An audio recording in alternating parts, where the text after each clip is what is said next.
Assalamualaikum warahmatullahi wabarakatuh. Perkenalkan, nama saya Ervina Lukman, NIM 2902157, Prodi Akuntansi. Di sini saya akan menjelaskan tentang BPHTB. Apa sih BPHTB itu? BPHTB adalah pungutan atas perolehan hak atas tanah dan atau bangunan. Pungutan ini tergantung oleh pembeli dan hampir mirip dengan pajak penghasilan atau PPh bagi penjual. Dengan begitu, pihak penjual dan pembeli sama-sama memiliki tanggung jawab untuk membayar pajak. Di sini juga ada perbedaan bea dan pajak. Perbedaan pertama yaitu ada pembayaran pajak terjadi lebih dahulu daripada saat yang terhutang. Contohnya, seseorang pembeli tanah bersertifikat harus membayar BPHTB sebelum dilakukan transaksi atau sebelum akta dibuat dan ditandatangani. Hal ini terjadi juga dalam bea material. Siapapun pihak yang membeli materi tempel, berarti ia sudah membayar bea materai maupun sebelum terjadi saat terhutang pajak. Perbedaan kedua yaitu frekuensi pembayaran bea terhutang dapat dilakukan secara insidensial atau berkali-kali dan tidak terkait oleh waktu. Misalnya, pembeli atau pembayaran material tempel dapat dilakukan kapan saja. Demikian pula dengan membayar BPHTB terhutang. Hal ini tentunya berbeda dengan pajak yang harus dibayar sesuai waktu dan harus yang ditentukan. Syarat BPHTB ketika seorang melakukan jual beli tanah atau tanah bangunannya, maka berikut persyaratan BPHTB yang harus dipenuhi. Yang pertama ada surat setoran pajak daerah. Terus yang kedua ada fotokopi surat pemberitahuan pajak terhutang untuk tahun yang bersangkutan. Yang ketiga ada fotokopi KTP wajib pajak. Terus ada fotokopi surat tanda terima setoran atau TTS, struk ATM, bukti pembayaran PBB untuk 5 tahun terakhir. Fotokopi bukti kepemilikan tanah bersertifikat, akta jual beli, letter C, dan girik.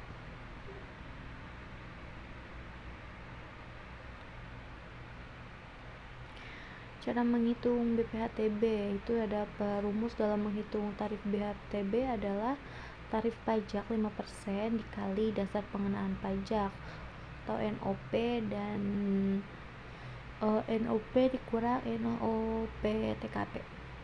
Pesannya NPO TKP masing-masing di wilayah berbeda-beda, namun berdasarkan Undang-Undang Nomor 28 2009 Pasal 87 Ayat 4 ditetapkan besaran paling rendah sebesar 60 juta untuk setiap wajib pajak. Akan tetapi apabila perolehan hak berasal dari waris atau hibah wasiat yang diterima orang pribadi yang masih memiliki hubungan keluarga sedarah dalam garis keturunan lurus dan sederajat ke bawah termasuk istri, maka NPO TKP ditetapkan paling rendah senilai 300 juta. Besaran pokok pajak yang terhutang dihitung dengan menggalikan tarif dengan nilai perolehan pajak. Setelah dikurangi nilai perolehan pajak, nilai perolehan objek pajak tidak kena pajak. NPO PTKP merupakan nilai pengurangan NPOP sebelum dikenakan tarif BPHTB. Di sini ada contoh kasusnya. Diperjualbelikan sebidang tanah kosong di Jakarta sebagai berikut. Luas tanahnya ada 1000 meter. Terus NJOP-nya ada 1 juta per meter. Dan untuk NJOP TKP-nya ada 800 juta. Daerah DKI Jakarta. Terus harga kesepakatan daerah penjual dan pembeli adalah kan 2 juta per meter.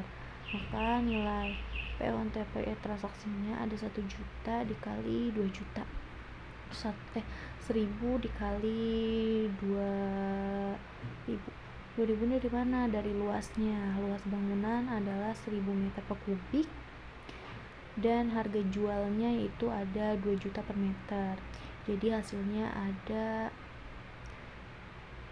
2 miliar. 2 miliar ini besarnya PPh dan BPHTB ada sebagai berikut. PPh-nya kan 5% ya. 5% itu dikali dengan NPOP. Berarti PPh-nya 5% dikali tadi yang 2 miliar itu hasil dari transaksi harga jual dikali luasnya, jadi dapatlah ada 100 juta. Terus PPHTB nya dikali 5% dikali 2 yang tadi 12 juta, berarti diambil dapat 10%, dapatlah dia 96 juta rupiah. Terima kasih. Mohon maaf sebelumnya jika ada salah-salah kata atau penjelasan yang kurang jelas. Terima kasih.